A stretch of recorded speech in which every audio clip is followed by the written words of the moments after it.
It might be difficult to believe, but it's been the better part of 2 decades since the last new Metroid Prime. The third game, Corruption, hit the Wii back in 2007, and the good news for those who have been eagerly awaiting more Prime is that Metroid Prime 4 Beyond will give you exactly that. On the other hand, there are concerns that this new installment has also, fundamentally, misunderstood part of Metroid's appeal.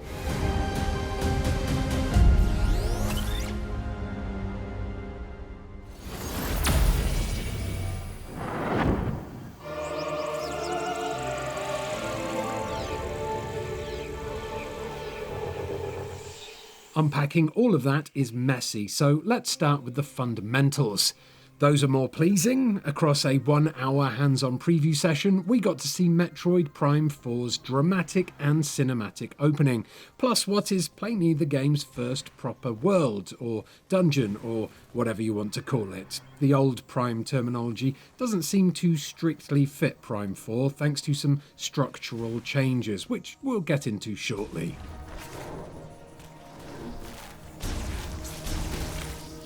The start of the game is very familiar, with Samus on a Federation military base when space pirates invade. The pirates are after some powerful ancient MacGuffin on the base, and Samus of course jumps into action to assist the Federation soldiers in the fight.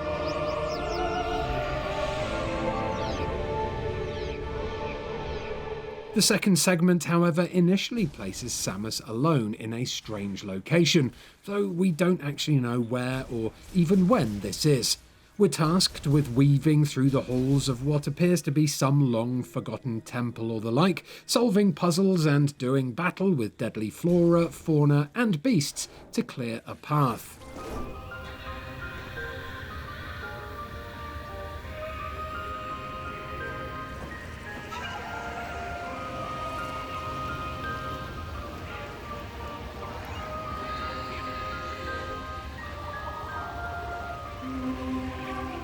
So far, so Metroid Prime. You're able to scan everything from enemies to plant life and ceremonial statues to learn more about where you are.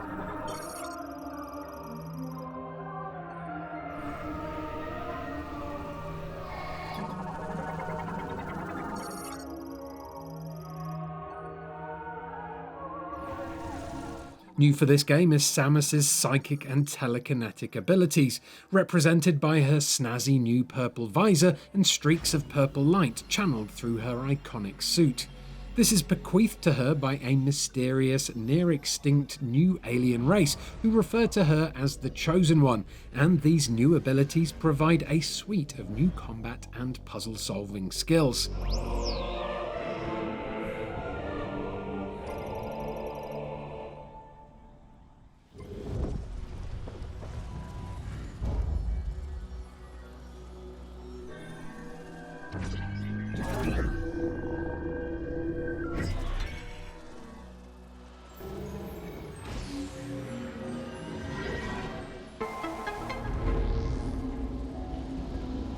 It all runs really well, by the way, at least on the Switch 2 where this demo was played. The Switch 1 version remains a complete unknown, and if Pokemon ZA is anything to go by, Nintendo likely won't show it off before release. But on Switch 2, performance mode is 1080p and 120 FPS. Silky.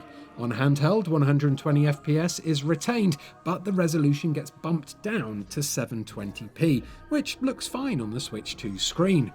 Quality mode, meanwhile, offers 4K 60 frames per second play or 1080p 60 frames per second in handheld mode. The visual and general presentational uplift this game has had since the Switch 2 reveal event, where it was last playable, is significant. It looks great. Then there's the mouse controls. While you can play Metroid Prime 4 in a variety of different control setups, making use of things like gyroscopic tilting and such, or indeed just play it on a controller with a scheme that resembles the GameCube Prime controls, it's difficult not to think the mouse is the way to play. Playing a Nintendo game at 120 frames per second with a mouse feels like you should be looking over your shoulder to check Nintendo's lawyers aren't approaching. And yet, here it is. properly supported. It's hard not to have some slight misgivings about the mouse in places though, but it's mostly about the hardware. The dull ache that the claw grip required for the Joy-Con mouse causes over long and intense firefights, the sensitivity level, etc, etc. If this game works with the standard USB mouse, which is unknown at this point, that could be a further game changer. Several of the telekinetic mechanics also feel built for mouse, but as a cross-generational game, it seems unlikely that stuff was built with Switch 2's new control method in mind. A happy accident then.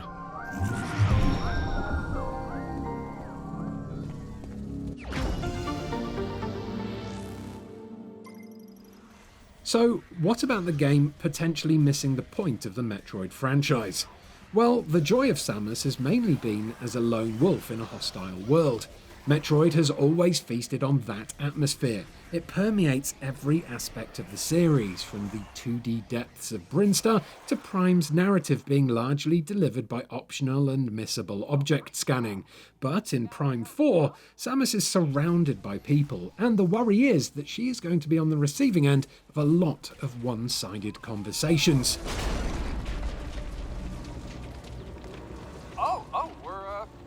We're good. Okay. I'm coming down. Thank you, Samus. I'm a specialist, Myles McKenzie, engineer level 4. I have something for you. When you first meet the supporting character Myles McKenzie, for example, he's yapping away to himself. He's a bespectacled engineering nerd, not the most hardened of Federation soldiers. He dangles off things and hollers for help, he screeches and runs for cover when enemies appear. Oh yeah, and he follows you around. Ah! See? No biggie. After you rescue Myles, a good deal of Metroid's atmospheric isolation is sapped away. The first time you transform into Samus's iconic ball form in front of him, he has a quip about it. What? How did you do that? Myles also becomes a gameplay signpost. He warns you as you approach a body of water where enemies lurk below the surface ready to pounce. They're coming over the side! And if you deliberately walk past a save point without using it, he'll call out from behind you, reminding you it's there. One can dismiss this criticism as nitpicking or anal retentive, and fair enough, but the presence of this annoying, chatty git pierces the ambient wonder of this ancient temple Samus is exploring. One of Prime's greatest strengths, its atmospheric prowess, is punctured. His bleating adds nothing to combat encounters, but he does occasionally drop a bit of much-needed exposition in cutscenes. Wait, you can interface with their tech, which means you can understand it, which means you've received translation data, which opens up a world of possibilities. Once I get this working, we can use this tech to our advantage. I just need remote access to your logs. Samus, however, never talks back, which just makes her seem like a mute weirdo. Oh, this data chip. You think it'll work? Wow, that is fascinating. So the question is, how much of the game is like this? Whenever Myles is with the player, his name appears in the upper left of the UI, alongside a spanner symbol, which presumably represents the fact he's an engineer. It's not hard to imagine other names and icons up there then, with different roles presumably having a different utility in the world. So, where to? It might be a good idea to check the map and get our bearings. Then there's the narrative. In the opening, that ancient artifact everyone is fighting over goes haywire and explodes like some sort of temporal bomb. A wave of white energy engulfs not just Samus, but the entire area around the base for what appears to be miles. When this light touches Samus, she ends up transposed to a different location. Myles too. One has to assume that all of the Federation soldiers, equipment, and even space pirates at the base all suffered the same fate. At a guess, this game structure will involve encountering a range of Federation troops in different locations across this strange world beyond the White Void. In a sense, this is much like Master Chief running into Marines as he traverses the Halo. The difference is the irreverent chatterings of silly Marines was part of the texture and appeal of those campaigns. Here, it feels like the antithesis of what made Metroid great in the past. I poured my heart and soul into that mech. Poor Betsy. That structure appears to be the prime standard of hopping from world to world, though based on this limited hands-on, Samus's ship is probably out of the picture. Instead, the impression is that the motorcycle functions a bit like Epona from The Legend of Zelda, and the desert we've seen in screenshots is like Hyrule or Termina Field, a vast landscape connecting more specific biomes and dungeon-like environments. Much of this remains to be seen in the final release though, and it's weird to say after all of this complaining, but getting to experience the full game is still a very exciting prospect. The puzzles and the shooting are highly enjoyable, and the game's control options and visual flair are massive plus points too. A huge amount of trepidation about Metroid's usually glorious atmosphere being wrecked now runs through that anticipation like lettering through a stick of seaside rock though, so do make sure to stick with us here at Eurogamer if you want to find out more about Metroid 4 on the run-up to release and beyond. What a mess. You're alone on a planet with no hope of survival. But you're also not sitting next to Phil anymore in that cubicle, so...